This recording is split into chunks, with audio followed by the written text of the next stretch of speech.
José, qui est responsable des U10 du Sporting Club de Bastia.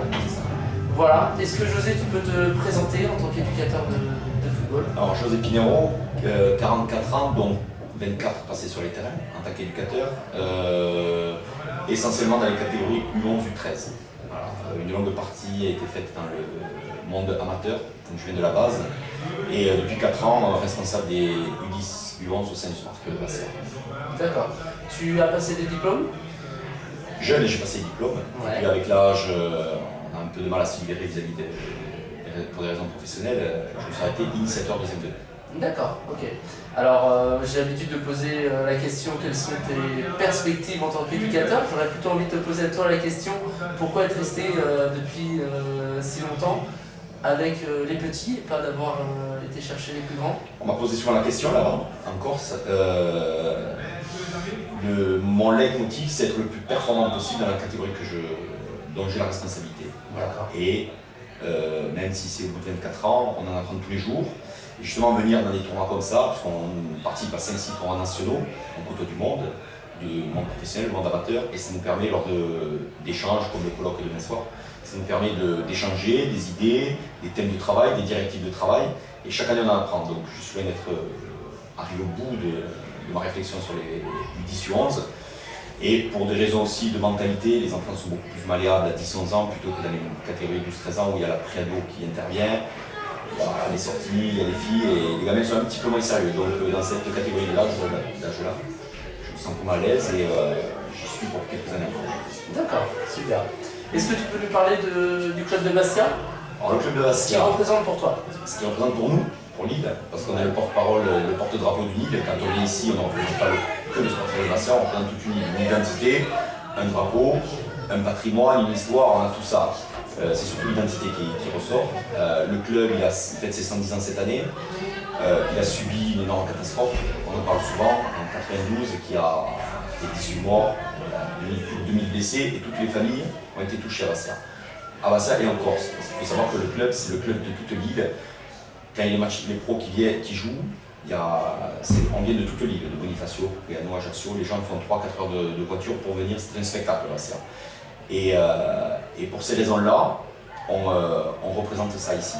Et c'est vrai qu'on a peut-être certains déficits techniques ici, mais on a une qualité, les enfants ont une qualité, c'est la combativité, le cœur, la générosité. Et voilà, le Sporting Club Bastia, pour nous, représente un peu, c'est le reflet de notre peuple. Voilà. Super. Et pour toi, Bastia, c'est en un mot? C'est l'épopée. Moi j'étais petit, j'étais gamin, on est peut-être la même génération. Moi j'ai vécu du continent, je suis continental. On parlait de 78, Johnny Rep, Félix Lacuesta, Papi. Et c'était la Coupe de l'UEFA à l'époque. Et j'ai un souvenir du stade de Furiani. Et maintenant, me retrouver presque 25 ans, plus de 25 ans au sein de ce club-là, c'est une fierté pour moi. Et de pouvoir représenter, de véhiculer toutes ces idées-là, c'est même une fierté. Quand on vient ici, on porte le maillot avec la tête de mort, elle est symbolique, on peut dire ce qu'elle sert à dire, et on défend nos idées, nos valeurs. Alors, certes, on n'a pas le potentiel de vivier qu'ont les clubs nantais. Le club nantais, par exemple, qui a 600 000 personnes. On a une ville de 40 000 habitants, 60 000 avec la couronne. Pas de recrutement chez les petits, donc on joue avec nos enfants. Les enfants viennent à Bastia pour la fierté du maillot. Et quand on vient ici, on vient défendre ces idées-là, avec nos qualités et nos défauts. Et tant que vous aurez la combativité, tant que vous avez cet esprit de corps, cette solidarité, vous pouvez déplacer les montagnes. Et depuis 3 ans qu'on vient ici, on s'est toujours qualifié pour la poule élite. On est en passe de le faire, ça va se jouer avec Barcelone tout à l'heure. Donc, et pour nous, c'est une fierté de jouer à Barcelone. Même pour les petits, ils ne rêvent que de ça. Donc voilà, on va essayer de défendre au mieux les couleurs du club. Et puis si ça passe, tant mieux. Si ça ne passe pas, c'est pas grave. On repart avec plein d'idées, plein de connaissances. Voilà. Le football, c'est une affaire d'amitié. Ok, super. Grosse expérience auprès des petits. Quel est pour toi ton cadre de travail, ton cadre de fonctionnement? Comment tu fonctionnes? Voilà, comment on fonctionne. On est une équipe, on ne fonctionne pas en aparté, on fonctionne tous ensemble. On a un responsable d'école de football qui gère du U13 jusqu'au U6. Régulièrement, toutes les 6 semaines, on fait une réunion de travail, on fixe le cadre, le thème de travail. Et du U10, 11, 12, 13, nous travaillons le même thème. Les exercices sont différents, ils sont appropriés à la catégorie, ils sont appropriés au niveau, parce qu'on a des équipes de différents niveaux, et nous essayons de garder ce thème-là. Et toutes les 6 semaines, on fait le point, on change de thème, on approfondit le thème, on fait ça avec notre responsable d'école de foot, et en aparté, on a des tests techniques, jonglerie, vitesse, pour les tests physiques, détente, qui nous permettent de quantifier la marge de progression des enfants.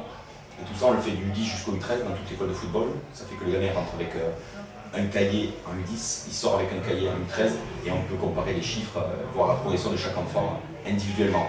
Après, collectivement, c'est le travail au quotidien, mais ce qui nous importe le plus, c'est la progression individuelle de l'enfant. D'accord, ok. Parlons technique un petit peu. Je te lance une question. Qu'est-ce que tu penses du jeu en une touche de balle? Moi, je ne suis pas partisan du jeu en touche de balle. Je fais partie d'une génération où j'ai côtoyé, par le biais de la télé, Maradona, les Messi maintenant, les Ronaldo, les enfants rêvent sur ces joueurs-là. Nous, moi le premier, le jeu en touche de balle brille le gamin, je trouve. Techniquement, c'est très bien parce qu'il y a la prise d'information, il y a la réactivité, il y a la vitesse gestuelle, il y a tout ça, c'est très bien.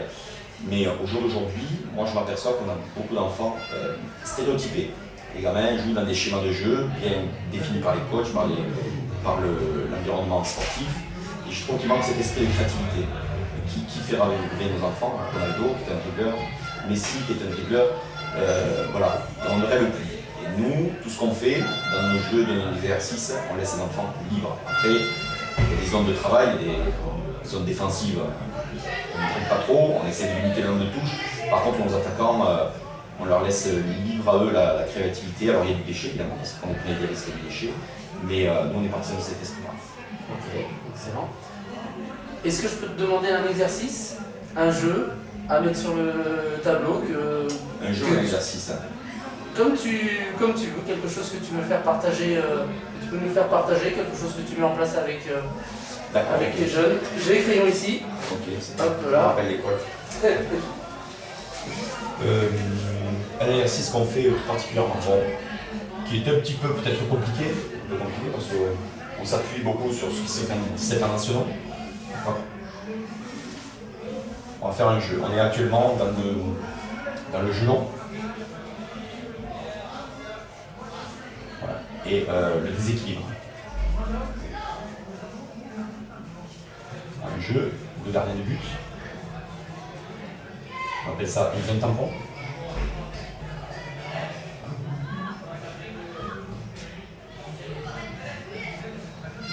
Ça, ce sont les attaques dans ce sens, l'attaque dans ce sens.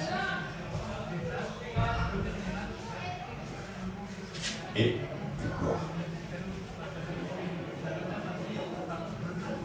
Dans ces couloirs offensifs, on retrouve l'équipe blanche et l'équipe noire ici. Voilà. Et ici, nous avons un joueur de chaque équipe inattaquable qui peut jouer dans cette zone-là. Il est inattaquable. Personne ne peut l'attaquer et donc il a l'esprit tranquille. On est dans le jeu long actuellement, c'est le jeu du déséquilibre. Quand les défenseurs récupèrent le ballon, d'accord, leur travail, essentiellement, dans le jeu long, et un jeu court, jeu long, c'est de toucher le récupérateur ici, d'accord, par une passe courte. Donc celui-là, ça lui demande du démarquage, ça lui demande de se montrer entre deux, d'accord, ça demande à ceux-là à lever la tête. Donc s'ils arrivent à le toucher, par exemple dans ce cas-là, ils arrivent à le toucher, on travaille en zone bloquée, d'accord. Contrôle orienté, il y a 2 touches de balle. Là, vous parliez tout à l'heure du champ de touches de balle, on leur laisse à 2 touches de balle. Ici, on les laisse libres. Je leur en diagonale. Côté opposé, le déséquilibre, c'est ce qu'on travaille, le déséquilibre. Et quand il a touché le joueur opposé, donc il est inattaquable, donc il a vraiment le confort de prendre du temps, on est sur la qualité surtout. Quand il fait ça, il rentre, crée un surnom offensif. Voilà. Ok. Ça devient du 3 contre 2 ici. 3 contre 2, quand on est dans le jeu long, travail de course devant, premier poteau, deuxième poteau, quelqu'un en retrait, retravail du jeu long. Voilà. Et ça joue 3 contre 2. On les laisse libres, ce que je disais tout à l'heure, possibilité de s'appuyer avec les appuis. D'accord.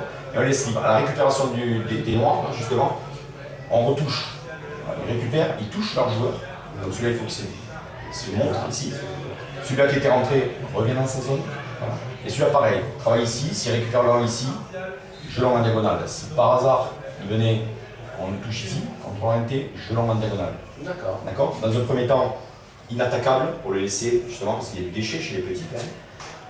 Inattaquable, c'est ininterceptable, je ne sais pas si ça existe, on invente des mots de football aussi. Voilà, ininterceptable. Et après, dans un deuxième temps, interceptable. Ça oblige les gamins à prendre beaucoup plus de risques, beaucoup plus de. Voilà. Pareil, il rentre, il envoie le ballon, 3 contre 2. On joue du 3 contre 2. S'il y a un but, s'il y a le 6 mètres, celui-là revient. Le gardien, on lui fait travailler le jeu au pied, relance, inattaquable, ininterceptable, passe. Et ça rejoue. Diagonale, ça dépend de quel côté ils sont. Une passe et ils rentrent, 3 contre 2. Ça fait travailler le jeu au pied du gardien, ça permet à eux à travailler défensivement à coulisser et à la récupération du ballon de suite. Travail de transition, voilà, travail de jeu vers avant, travail de transition. Travail de qualité technique pour cela, dans le jeu long, dans le 2 touches de balle. Voilà. Et après, du travail du 3 contre 2 ici, avec possibilité de s'appuyer, en fait, c'est pratiquement du 5 contre 2. Alors actuellement, on est là-dedans, alors ça c'est l'idéal. Et le problème chez les enfants de 10-11 ans, c'est transférer ça sur un terrain. C'est le plus compliqué, mais il faut passer avec eux. Et on a mars-avril, on a 2 mois pour travailler ça. Un des exercices qu'on fait actuellement. Super, impeccable. C'est celui qu'on a fait mercredi avant de venir au repos. D'accord, bon, on va regarder ça attentivement. Je te laisse te rasseoir. 2 questions pour conclure. La première, est-ce qu'il y a un entraîneur, un éducateur que tu as rencontré, avec qui tu as pu échanger, partager, discuter, qui t'inspire, qui t'a inspiré Nous, on a un entraîneur qui est Frédéric Hans, qui a fait partie, il a amené le club du national en première division en l'espace de 3 ans. Il faut savoir que tous les 2 mois on faisait une réunion technique avec le staff pro jusqu'à l'année dernière, puisque malheureusement il a quitté le club. Et il nous a inculqué ces valeurs-là, ces valeurs de solidarité, de travail ensemble. Le slogan du club c'est Uniti vinceremo. Unis, nous gagnerons. Voilà. Et il a inculqué ça au niveau des pros, qui leur a fait passer de national de Ligue 2, de Ligue 2 en Ligue 1.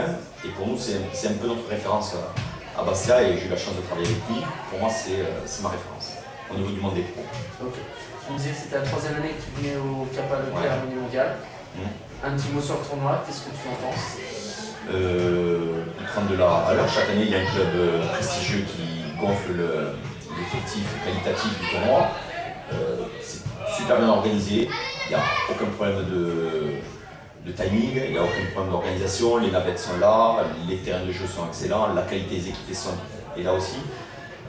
Après, on a discuté ce matin avec les arbitres, c'est un peu jeune, il faut les aider, nous on est éducateurs, donc moi je ne vais pas taper sur l'arbitre parce qu'on a tous eu à un moment donné, on a démarré notre carrière, donc on les aide, mais à ce niveau-là c'est le top pour nous. Des 5-6 tournois qu'on fait sur le continent, c'est le plus prestigieux. Mais on espère être là à l'avenir. Si on est là, c'est pour 2 raisons, c'est Kappa. Parce que notre équipementier, c'est Kappa. Et la deuxième, c'est grâce à nos pros. Si on parle souvent de nos pros, peut-être pas forcément dans le bon sens avec nos supporters, mais en tout cas, tant que l'équipe sera en Ligue 1, on aura la possibilité de participer à des grands tournois comme ça. Donc on est tous derrière les pros et les petits. Il faut savoir une chose, que tous nos enfants sont abonnés au Sportif Club de Bastia. Voilà, ça prouve l'amour du club, l'amour du maillot. C'est une d'unité. Voilà, exactement. C'est exactement l'unité. C'est ce qui ressort. Peut-être qu'il n'y a pas dans notre club professionnel. Ok, je te remercie José. Ok, mais merci, bonne continuation. À la prochaine, si tout va bien. Ça marche. Ok, merci.